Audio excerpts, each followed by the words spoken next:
Hey everybody, it's Lucas, and today's video is going to be everything you need to know about stretching your ears. I have a few notes right here, so I'm going to be looking down like that and back up. I'm sorry, I was supposed to make this video without any notes, but I wanted to make sure that I didn't forget anything, so please just bear with me and we can get started.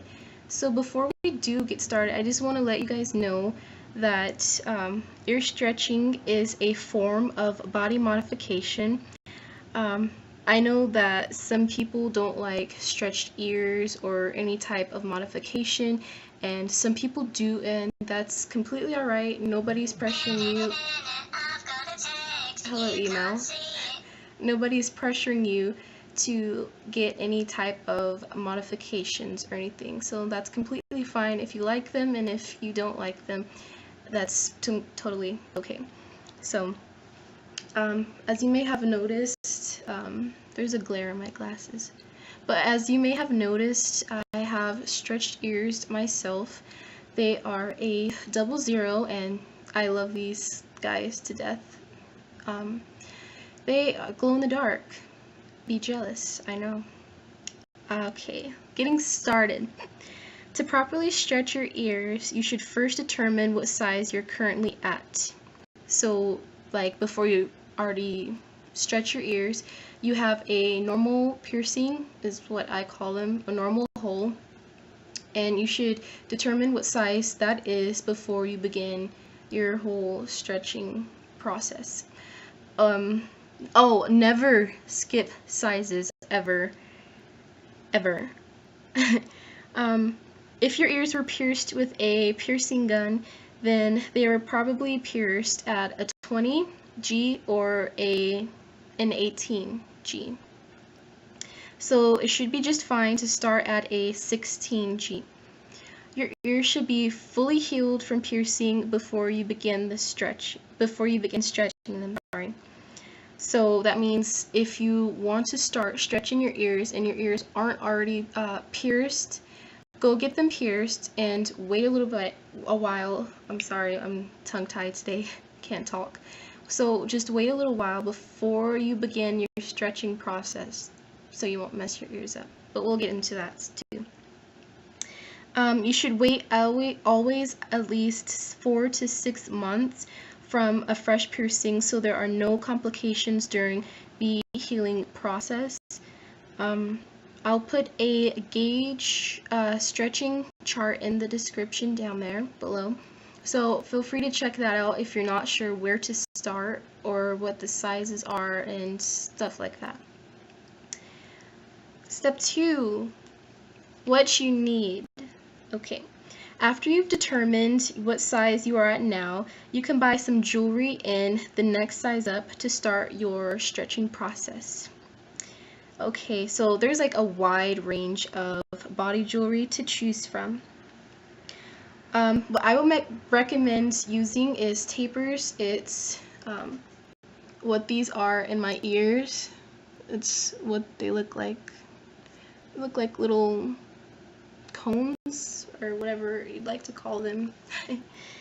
They look like these, obviously, so it just makes it easier to slide right into your hole. Okay, then you can go on to plugs and tunnels and all that fun stuff. Something else that can be extremely helpful for stretching is some kind of lubricant to help your new jewelry in. So some types of oils and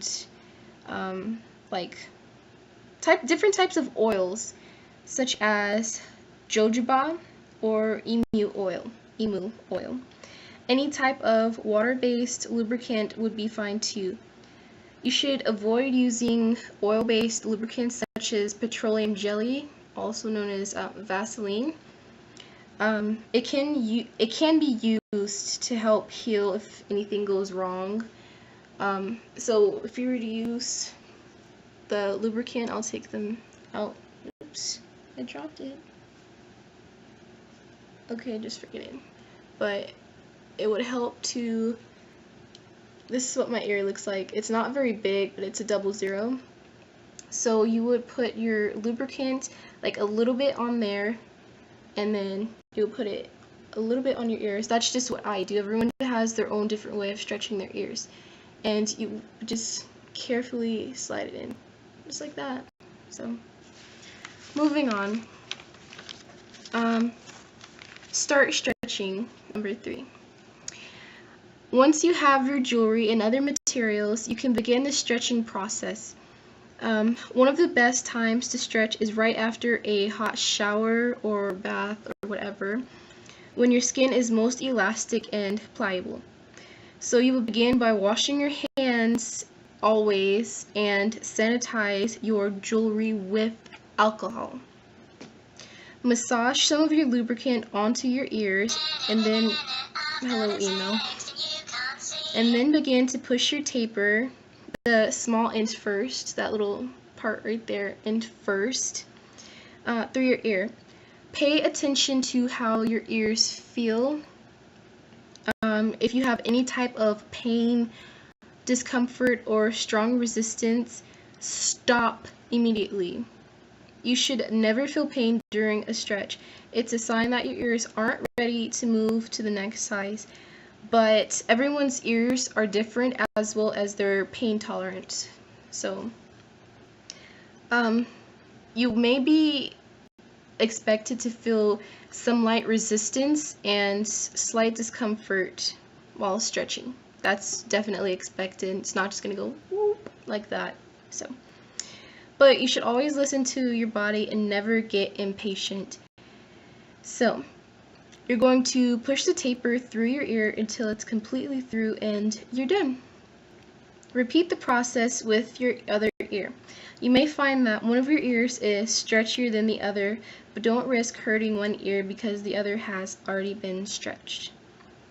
Remember, it's completely okay to stretch each ear at a different speed, or downsize your stretchier ear until the other has caught up. So my stretchier ear would be my left side. I have no idea, but this one goes in like 10 times more easier than my right ear. I don't know why. I find it really weird, but that one's much more stretchier than my right ear. Okay, number 4, I believe. Are we on number 4, guys? I believe so. Aftercare and cleaning. Please pay attention to this. Aftercare after a fresh stretch should be minimal. If you stretch properly, there should be no tears or damage to your skin. Above all, avoid doing anything to disrupt the healing process, such as using harsh chemicals on your ears, like rubbing alcohol or hydrogen peroxide. After stretching, there should be no bleeding or pain. A slight soreness or tingling may be okay, but any bleeding or significant pain, page turn, should be dealt with immediately by removing your earrings, downsizing to your previous size. So, you can wait till your ears are completely healed before attempting to stretch to another size. It can be helpful to use a saline, I'm so sorry, I cannot talk today. It's salt, solution on your ears. Now, how to make that? You would combine sea salt, iodized, and warm water and soak your ears in the solution for a few minutes. Put some in a spray bottle for easy applying, so that way you won't have to just like hold your ear in a cup, so you can just easily just spray it on your hole, and that's easier. I find it easier like that. Regular oil massages can be helpful to stimulate blood flow in the earlobes and promote healing. Leave your ears alone for the first few days after a stretch. You do not want to have an infection just by accidentally hitting it or having people touch it. Oh, I love your ears, or anything like that. And what I mean by massaging like you would just put some of your lubricant of your choice and just massage your ears just like that. Your earlobes, I'm sorry. So that helps too. What now? After you've stretched your ears and a few weeks have gone by with no troubles, you can consider your ears to be healed from your recent stretch. At this point, you can start wearing different jewelry that is recommended for healed stretches, such as silicone or organic materials like wood, bone, and horn, I believe. Your next stretch should only be done when your ears are undoubtedly healed from your last stretch. A waiting period of 1 to 3 months is a good guideline, but like I said before, it's different for everyone. Everyone's ears are not the same, they're different. So the stretching depends on how you take care of them and everything else like that. So let's see here. Remember that you only get one pair of earlobes, and stretching improperly can result in permanent damage. Everyone's ears are different, once again, and so is their pain tolerance.